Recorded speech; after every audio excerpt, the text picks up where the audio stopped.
नजम साकिब साहब, ये बौखलाहट का शिकार क्यों है इंडिया इतना, खास तौर पर इस बार तो खास तौर पर जो कुछ वो कर रहा है वो रिवर्स हो रहा है उसके लिए?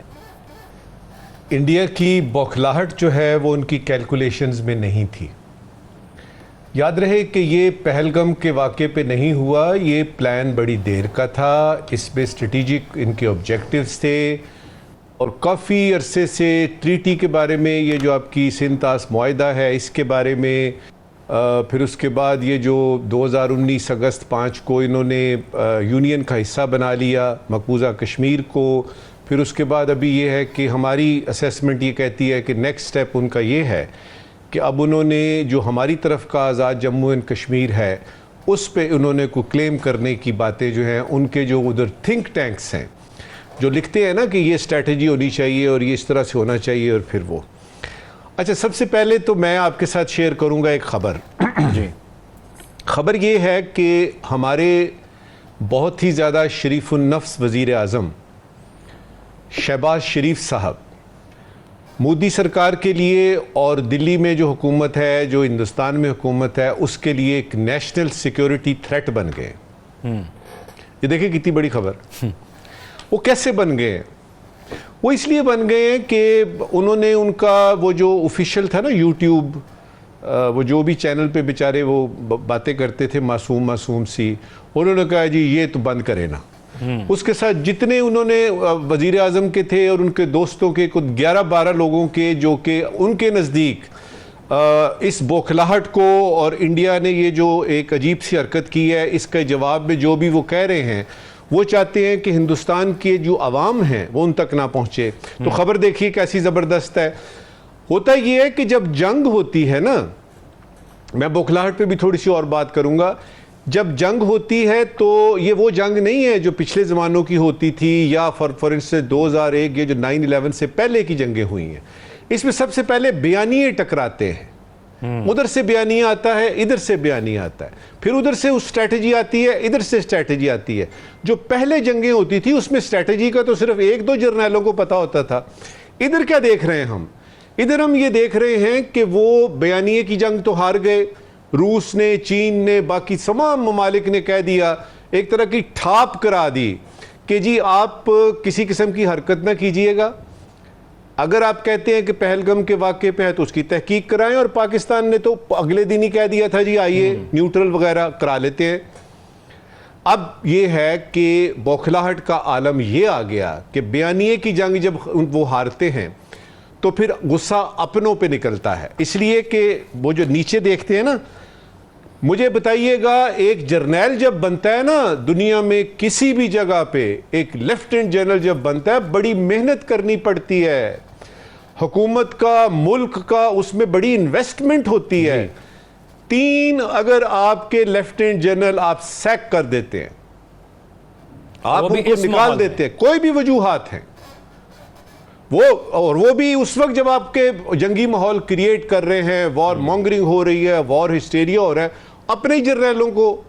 अच्छा, ये बौखलाहट की पीक है कि आपको जब समझ नहीं आती कि ये कर तो लिया हमने सिंतास मुआहिदे पे, हमने इधर से फीलर्स भी छोड़ दिए, हमारी तवक्को दुनिया ने भी नहीं माना, पाकिस्तान तो बिल्कुल नहीं मान रहा, तो उस तरफ बौखलाहट है। इस तरफ क्या हो रहा है? इस तरफ ये हो रहा है कि कोर कमांडर की एक एक्स्ट्रा ऑर्डिनरी मीटिंग होती है कल, और उसमें ये होता है कि एसपीडी के जो हेड हैं वो भी मौजूद हैं।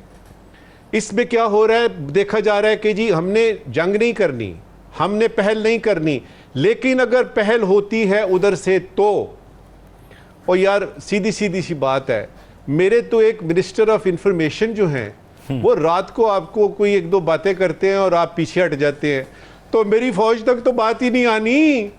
मेरे प्राइम मिनिस्टर जो हैं और मेरे मिनिस्टर ऑफ वो जो कहते हैं रात को कह रहे हैं 24-48 घंटे, तो क्या हमारी इत्तला ठीक थी? आपने वो अपना इरादा बदल लिया क्या? वो ट्रक गुजर गए, सारा कुछ वो हो गया, वो अब तो क्या सर करना नजर आया ना, 4 राफेल उड़ाए और फिर वापस चले गए।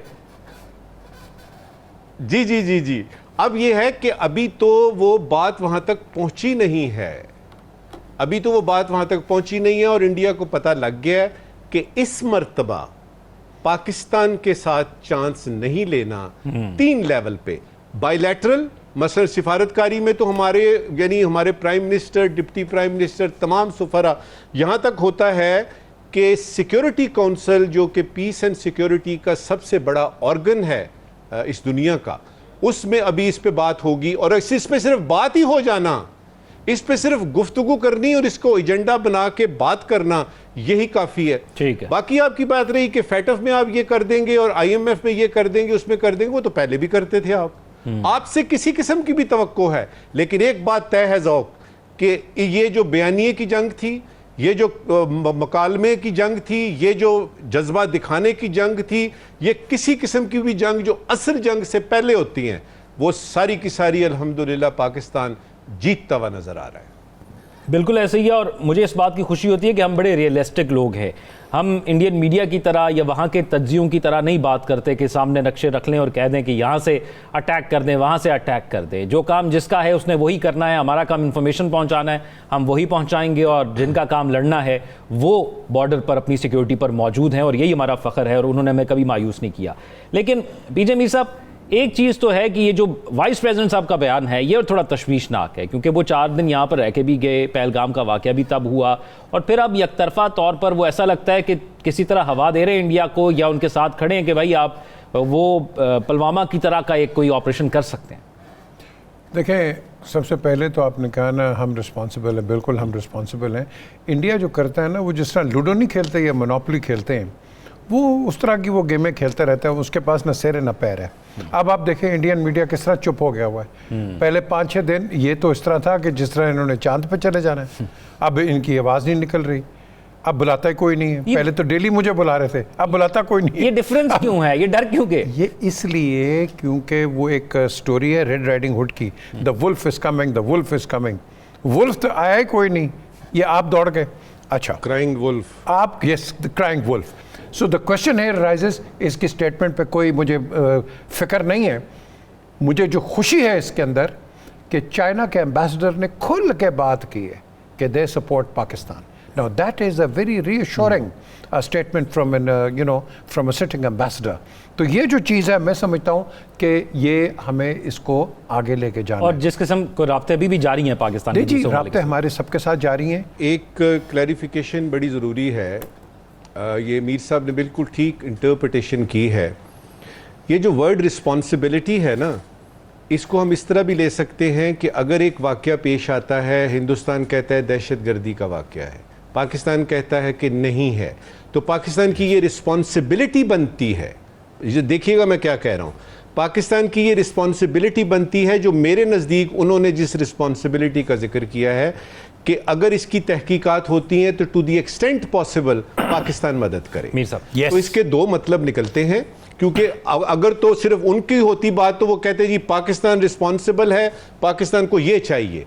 वो कहते हैं टू द एक्सटेंट पॉसिबल की जब आती है, इसका मतलब ये है कि हमारी जिम्मेदारी बनती है, और वो तो हम पहले ही पूरी कर चुके हैं। हम खुद कह चुके हैं कि न्यूट्रल किसी को बुला के कराइए इन्वेस्टिगेशन।